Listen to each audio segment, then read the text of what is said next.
नंगर Parker खां Karachi route ते AC coach service शुरू थींदे ई इस्लामकोट वारे बस अड्डे ते ट्रांसपोर्टरनि जी ॿिनि धुरियुनि विच में तकरार पैदा थी वियो आहे। रिपोर्टर रियाज़ सिकंदर मूजिबि इस्लामकोट में अरबाब ग्रुप सां तालुक़ रखंदड़ ट्रांसपोर्टर सदर मालकानी वटि बस अड्डे जो इंतज़ाम आहे, जॾहिं त हाणे पीपल्स पार्टीअ सां लाॻापियल ट्रांसपोर्टर अशरफ कुंभार पिणु इस्लामकोट में एंट्री कई आहे। इस्लामकोट में एसी कोच जे अड्डे तां ॿिन्ही धुरियुनि विच में तकरार पैदा थी वियो आहे।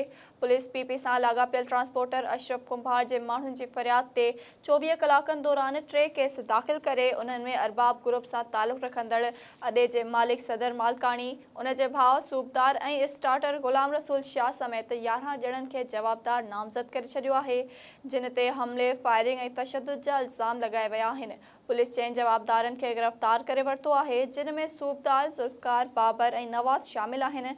ॿिए तरफ़ इस्लामकोट कोच जे अड्डे मालिक सदर मालकानीअ जे भाइरनि ऐं अज़ीज़नि इस्लामकोट प्रेस क्लब साम्हूं पुलिस जे ख़िलाफ़ एहतिजाजी मुज़ाहिरो कयो। उन मौक़े ते मौला बख्श मालकानी, सिराजुद्दीन ऐं ॿियनि ॻाल्हाईंदे पुलिस ते धुर हुअण जो इल्ज़ाम लॻायो ऐं केसनि खे सियासी इंतकाम करार ॾींदे मामले जी जाच ऐं इंसाफ़ जो मुतालिबो कयो आहे।